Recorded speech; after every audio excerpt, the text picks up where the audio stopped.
My name is Michael Day, and I've written the history of the Shrine of the Bab, which is in Haifa, Israel.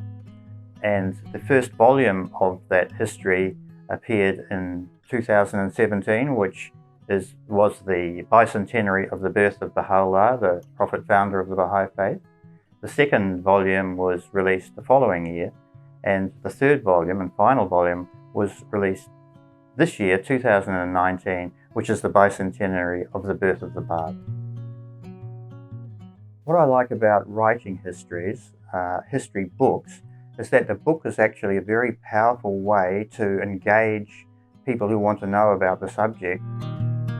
As a newspaper journalist, and also one who's written for an online news media service, I was aware of the power of the written word, and that was the area that I was enthused about, trained in, and I knew that the techniques that come from journalism combined with historical research could produce a very powerful description of something very important.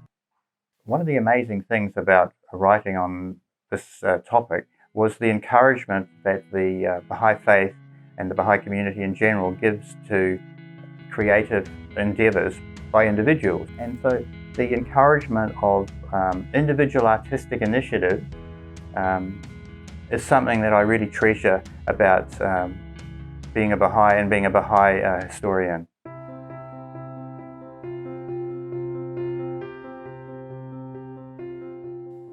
The Bicentenary of the birth of the Bab in 2019 is a very exciting event, so I feel as though there is some synchronicity in my third book appearing in the year of the Bicentenary, and that's quite thrilling.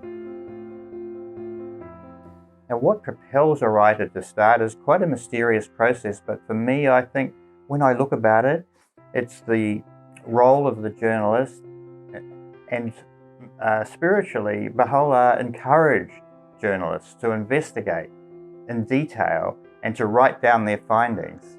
I think that really I was driven by curiosity about this amazing story.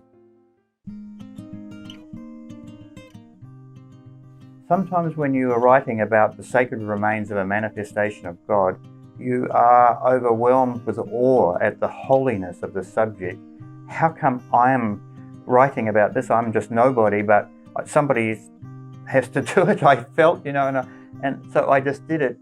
And then this mysterious wafting of grace that you read about through the concourse on high that inspires writers was something quite new to me. I mean, I was a working journalist, and so I was used to writing to a deadline. So the privilege of sitting alone, I used to write very early in the morning, maybe, when it was dark, 4 o'clock to 5 o'clock, and you're surrounded by the sacred writings of the faith and these amazing activities by Abdul Baha, or Shoghi Effendi, or the Universal House of Justice, and you think, how privileged am I to be able to spend this time looking more deeply into this material?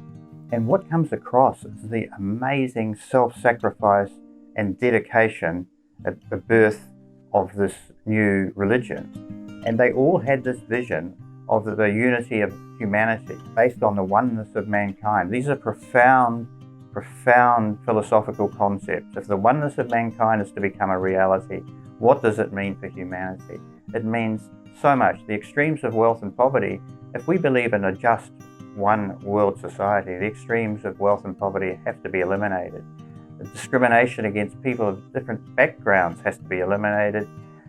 The gender prejudice that we witness in many parts of the world has to go. It's a very, very profound impetus to reconstruct our society. And I think that when I was writing about the Shrine of the Bab, it really is a beacon. It's a beacon to the teachings of Baha'u'llah. This oneness of humanity has profound effect, in my opinion, and the shrine is a physical manifestation of a spiritual belief and a spiritual destination for us.